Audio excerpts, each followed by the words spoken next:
Passo número 4 em direção à riqueza. Conhecimento especializado. Sua instrução é o que você faz dela, você achará o conhecimento que o conduzirá onde quer chegar. Não será preciso começar de baixo se seguir esse plano simples. Há duas espécies de conhecimento, o geral e o especializado. O conhecimento geral, por maior que seja em quantidade ou variedade, pouco serve para a acumulação de dinheiro. As congregações das grandes universidades possuem, em conjunto, praticamente todas as formas de conhecimento conhecidas da civilização. A maioria dos professores tem pouco dinheiro. Especializam-se em ensinar conhecimentos, mas não se especializam na organização ou no uso do conhecimento. O conhecimento não atrai dinheiro, a não ser que seja organizado e inteligentemente dirigido, através de planos de ação práticos, com o objetivo definido de acumular dinheiro. A falta de compreensão desse fato tem sido fonte de confusão para milhões de pessoas que creem, falsamente, que conhecimento é poder. Nada disso. Conhecimento é apenas poder em potencial. Só se torna poder se for, e quando for, organizado em planos de ação definidos e dirigidos a um fim definido. Esse elo ausente em todos os sistemas de educação pode ser encontrado no fracasso de instituições educacionais em ensinar aos estudantes como organizar e usar o conhecimento depois de adquiri-lo. Muitos cometem o erro de presumir que, porque Henry Ford teve pouca instrução, não era um homem instruído. Os que cometem esse erro não compreendem o significado real da palavra educar. Ela é derivada do latim educo, que significa eduzir, derivar, desenvolver. O homem educado nem sempre é o que tem abundância de conhecimentos gerais ou especializados. O homem educado é o que desenvolveu as faculdades da mente de tal modo que poderá adquirir o que deseja, ou seu equivalente, sem violar os direitos alheios. Suficientemente ignorante para fazer fortuna. Durante a Primeira Guerra Mundial, um jornal de Chicago publicou certos artigos nos quais, entre outras afirmações, Henry Ford era chamado de pacifista ignorante. Ford protestou contra as afirmações e processou o jornal por difamação.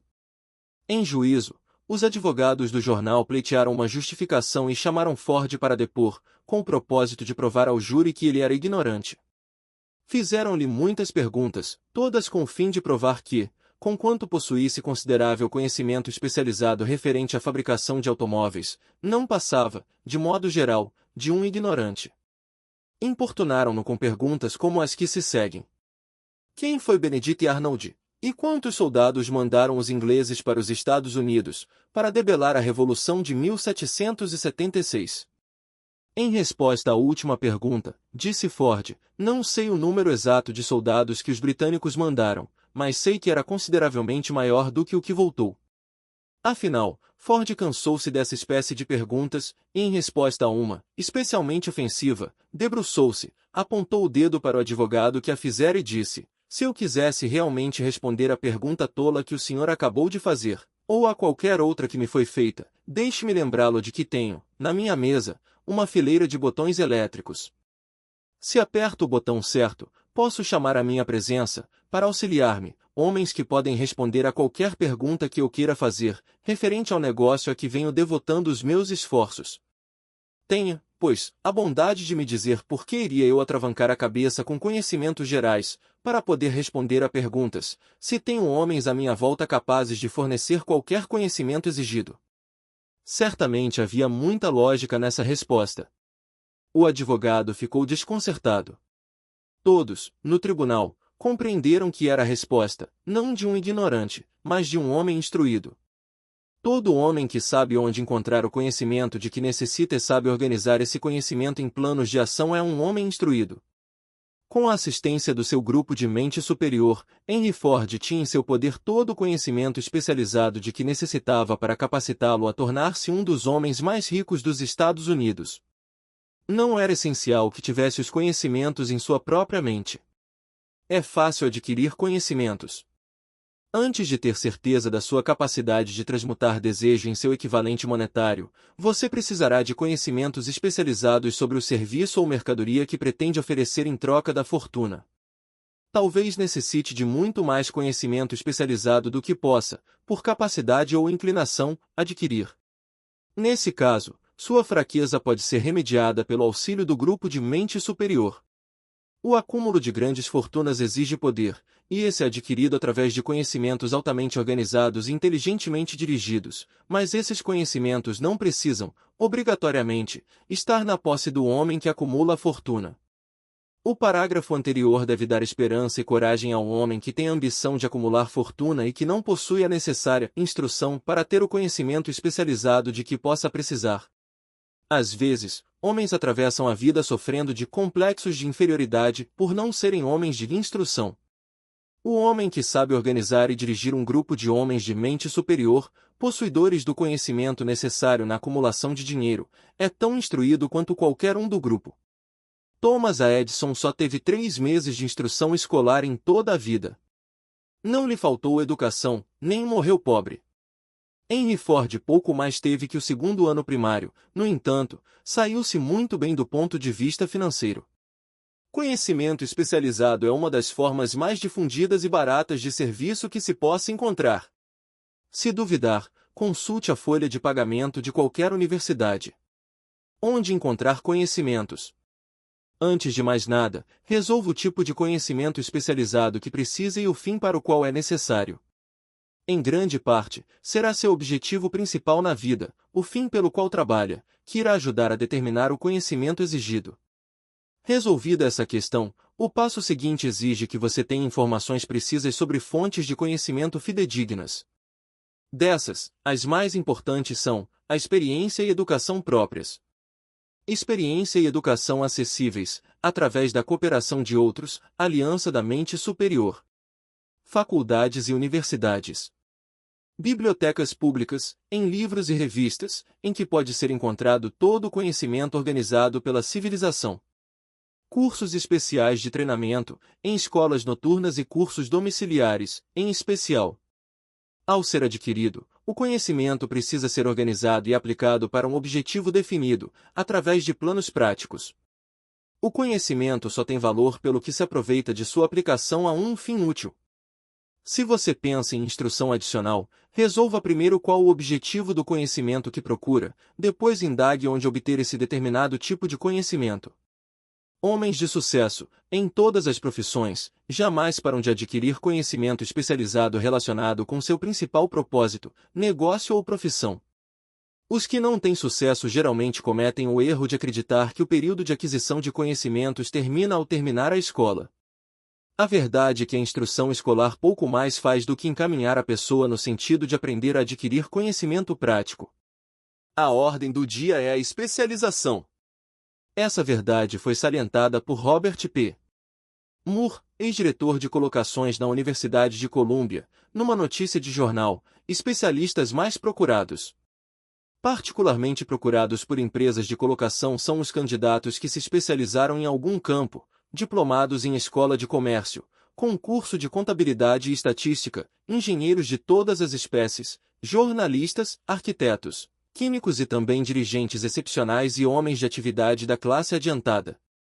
O homem ativo na universidade, cuja personalidade faz com que se dê bem com todos e que foi bem nos estudos, tem uma superioridade marcante sobre o estudante estritamente acadêmico. Alguns desses, por suas qualificações variadas, receberam inúmeras ofertas de cargos, alguns até em número de 6. Uma das maiores companhias industriais, a maior do ramo, ao escrever ao Sr. Moore com relação a bacharelandos promissores, disse: "Estamos interessados, primeiramente, em encontrar homens que possam fazer progresso excepcional em trabalhos de direção. Por essa razão, acentuamos as qualidades de caráter, inteligência e personalidade muito mais que as de conhecimentos específicos. Propondo um sistema de aprendizado de estudantes em escritórios, lojas e indústrias durante as férias de verão, o Sr. Moore declarou que, depois de 2 ou 3 anos de faculdade, todo estudante deveria ser convidado a escolher um curso futuro definido e parar se estivesse apenas passando, agradavelmente, sem nenhum propósito, por um currículo acadêmico geral. Faculdades e universidades devem encarar a consideração prática de que todas as profissões e ocupações agora exigem especialistas, disse ele, propondo que instituições educativas aceitem responsabilidade mais direta na orientação vocacional. Uma das fontes de conhecimento mais honestas e práticas, acessíveis aos que precisarem de instrução especializada, são os cursos noturnos, que funcionam na maioria das grandes cidades. Os cursos por correspondência fornecem treinamento especializado em todos os lugares onde chega o correio norte-americano, sobre qualquer matéria possível de ser ensinada pelo método de extensão. Uma das vantagens do estudo domiciliar é a flexibilidade dos programas de estudo, que permite que se estude nos momentos livres. Outra vantagem do estudo domiciliar, se o curso for bem escolhido, é o fato de que a maioria dos cursos oferecidos por escolas de ensino domiciliar fornece generosos privilégios de consulta, de valor inestimável aos que precisam de conhecimento especializado. Seja onde for que você mora, pode aproveitar os benefícios. Estudo e autodisciplina. Tudo que se adquire sem esforço e sem gasto geralmente nos parece de menor valor, às vezes até sem valor nenhum. Talvez por isso é que aproveitamos tão pouco nossa maravilhosa oportunidade em escolas públicas. A autodisciplina que se recebe de um programa definido de estudo especializado compensa, até certo ponto, a oportunidade perdida, quando o conhecimento pode ser adquirido sem gastos. Escolas por correspondência são instituições comerciais altamente organizadas. Suas taxas de inscrição são tão baixas que são forçadas a insistir em pagamentos rápidos. Sendo obrigado a pagar, tenha o estudante boas notas ou mais, o efeito é seguir o curso até o fim, quando, de outra maneira, desistiria. As escolas por correspondência não insistiram suficientemente nessa questão, pois a verdade é que seus departamentos de cobrança constituem a melhor espécie de treinamento em decisão, rapidez e no hábito de terminar o que se começa. Aprendi isso por experiência, há mais de 45 anos. Matriculei-me num curso de propaganda por correspondência. Após 8 ou 10 lições, parei de estudar, mas a escola não parou de me mandar as contas. Além disso, insistia no pagamento, quer eu continuasse os estudos, quer não. Decidi que, se tivesse de pagar pelo curso, a que me obriguei legalmente, deveria completar as lições para aproveitar meu dinheiro. Achei, na época, que o sistema de cobrança da escola era bem organizado demais, mas aprendi, mais tarde, na vida, que essa era uma parte valiosa do curso, pela qual nada se cobrou. Sendo forçado a pagar, continuei e completei o curso. Descobri, mais tarde, que o eficiente sistema de cobrança da escola valerá muito, por causa do aprendizado de propaganda que tão relutantemente terminei. Nunca é tarde demais para aprender. Temos, em nosso país, o que se diz ser o maior sistema de escolas públicas do mundo. Uma das coisas estranhas a respeito dos seres humanos é que só dão valor ao que tem preço. As escolas gratuitas dos Estados Unidos e as bibliotecas públicas gratuitas não impressionam as pessoas por serem gratuitas. Essa é a principal razão pela qual tanta gente acha necessário adquirir instrução adicional depois de deixarem a escola e irem trabalhar.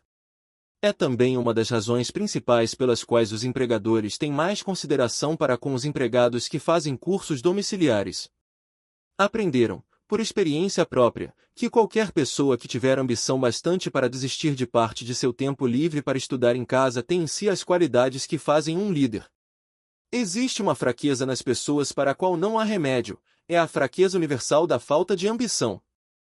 As pessoas, principalmente as assalariadas, que reservam o tempo livre para estudo domiciliar raramente ficam por baixo durante muito tempo. Sua ação abre caminho para a ascensão social, remove muitos obstáculos do caminho e conquista o interesse amigo dos que têm o poder de encaminhá-los para a oportunidade. O método do estudo domiciliar de instrução adapta-se, de modo especial, às necessidades dos empregados que acham, depois de deixar a escola, que precisam adquirir conhecimento especializado adicional, mas não dispõem de tempo livre para voltar à escola. Stuart Austin Vier preparou-se para ser engenheiro construtor, seguindo essa carreira até a depressão limitar o mercado a ponto de não lhe proporcionar a renda necessária. Fez um inventário de si mesmo, resolveu mudar a profissão para a de advogado, voltou à escola e fez cursos especiais, preparando-se como advogado. Completado o curso, passou nos exames e logo se impôs na profissão. Para dar informação completa e antecipar os álibis dos que dirão, eu não poderia ir à escola porque tenho família para sustentar, ou estou velho demais, acrescentarei que Vier passava dos 40 anos e era casado ao voltar à escola.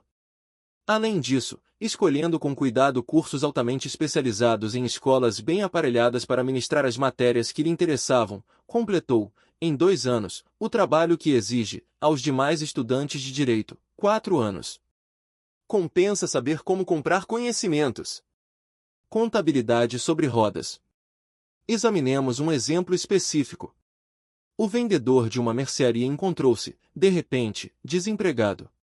Tendo tido experiência anterior como guarda-livros, fez um curso especial de contabilidade, familiarizando-se com os mais modernos equipamentos contábeis e de escritório e começou a trabalhar por conta própria.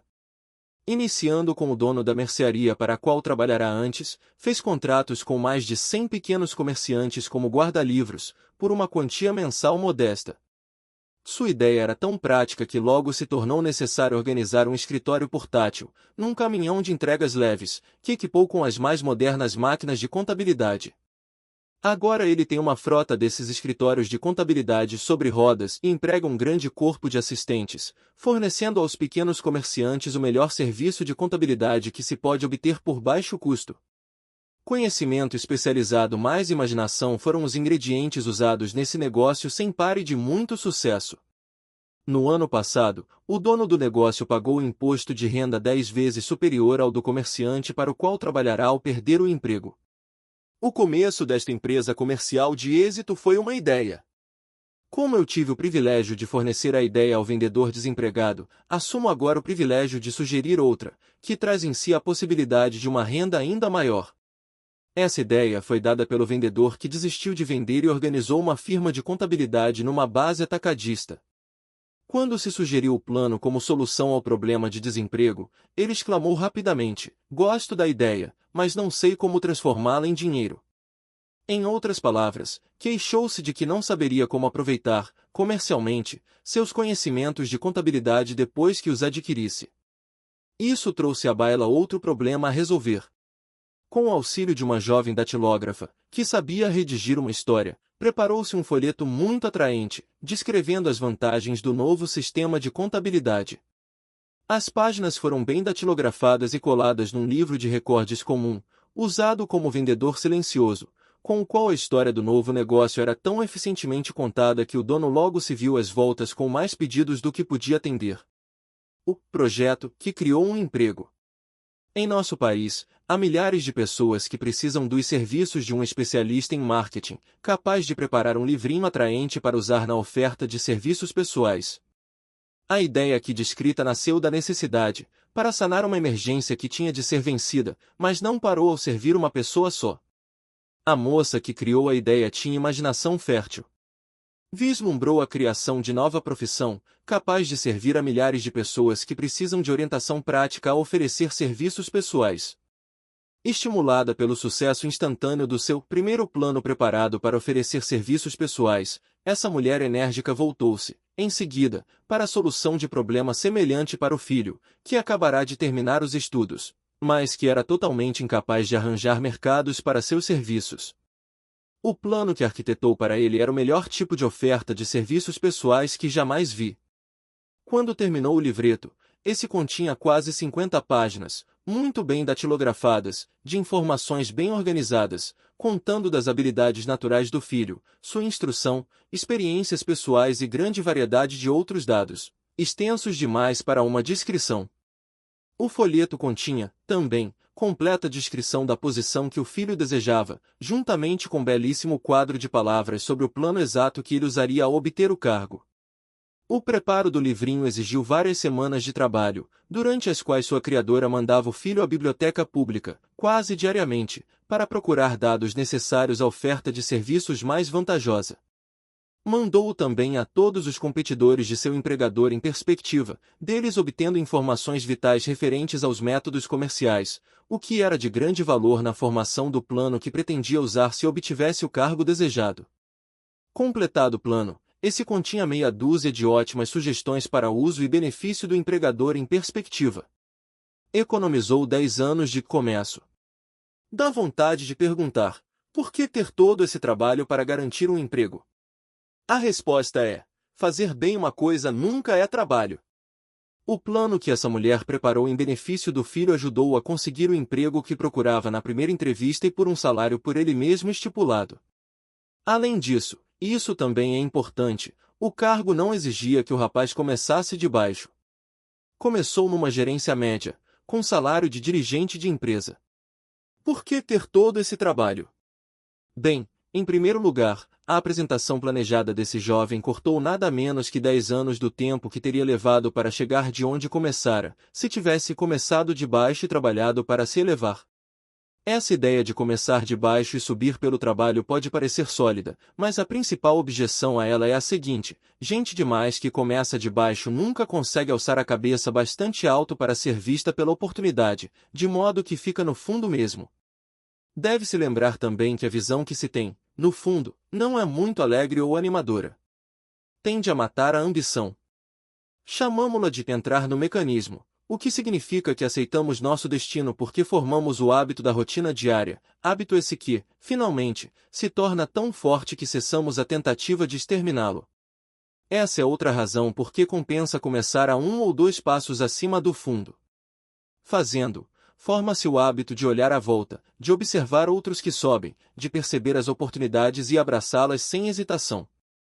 O mundo ama os vencedores. Dan Alpin é um esplêndido exemplo do que quero dizer. Em seus dias de estudante de faculdade, era dirigente do famoso time de futebol de Notre Dame, no campeonato de 1930, quando era diretor o falecido Knut Rockne.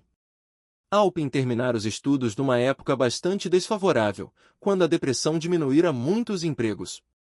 Após uma tentativa em investimentos bancários e fitas de cinema, agarrou a primeira oportunidade para um futuro potencial que conseguiu encontrar, como vendedor de aparelhos elétricos de surdez, na base de comissões.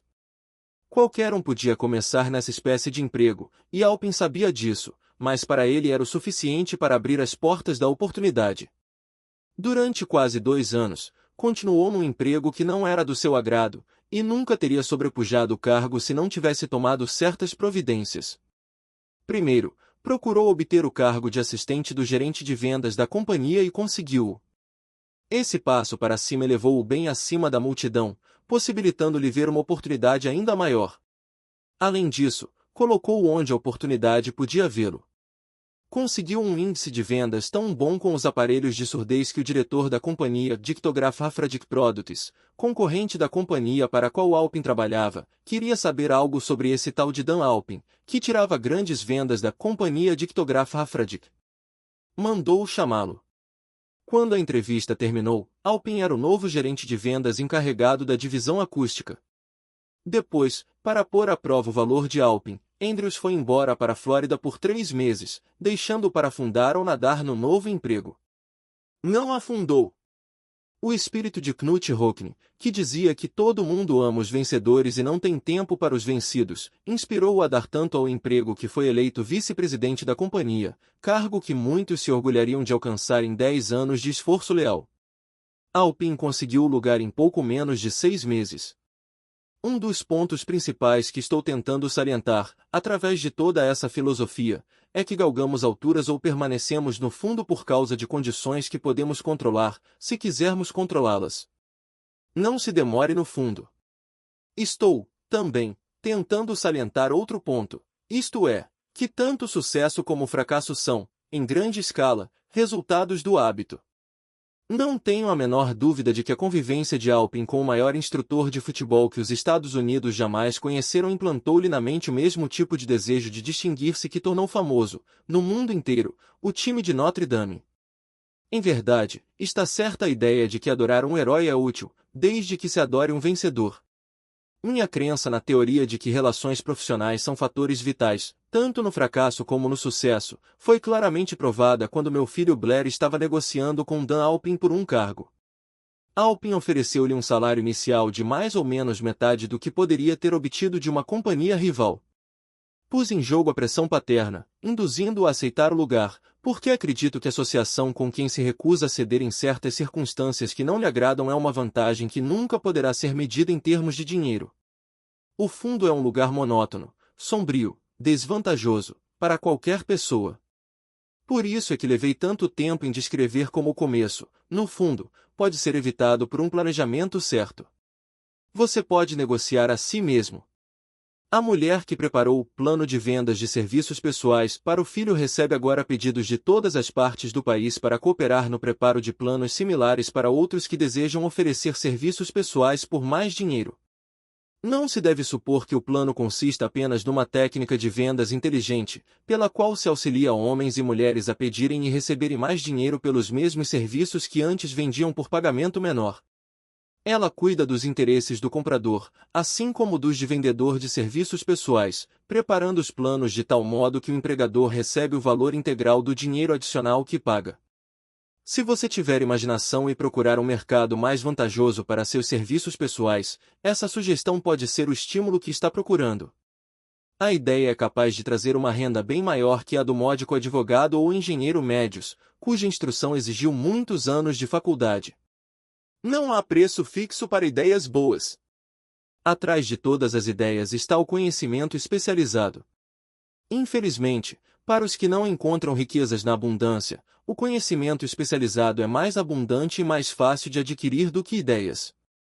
Por causa dessa verdade, há uma exigência universal e oportunidades sempre crescentes para a pessoa capaz de ajudar homens e mulheres a vender, com vantagens, seus serviços pessoais. Capacidade significa imaginação, a única qualidade necessária para combinar conhecimento especializado com ideias, na forma de planos organizados, destinados a atrair riquezas. Se você tiver imaginação, esse capítulo irá presenteá-lo com uma ideia que será suficiente para o começo das riquezas que deseja. Lembre-se de que a ideia é a coisa mais importante. Conhecimento especializado pode ser encontrado logo ali na esquina, qualquer esquina. Pontos a fixar: conhecimento é apenas um poder potencial. Você pode organizá-lo de modo a dar-lhe planos de ação definidos, dirigidos a um fim definido. Abra a mente à instrução que vem da experiência e do contato com outras mentes. Henry Ford foi suficientemente ignorante para fazer fortuna. Use uma ou todas as 5 fontes de conhecimento que esse capítulo lhe fornece. É fácil adquirir conhecimentos. Se você não estiver pronto para vender um produto, pode vender seus serviços ou ideias por muito bom preço. Homens de mais de 60 anos tiveram muito sucesso ao fazê-lo. O plano deu enorme impulso ascensional a milhares de jovens autodisciplinados. O projeto fornecido neste capítulo pode fazê-lo iniciar-se com uma vantagem de 10 anos em qualquer emprego. O conhecimento pavimenta a estrada para a riqueza, quando você sabe qual a estrada a tomar.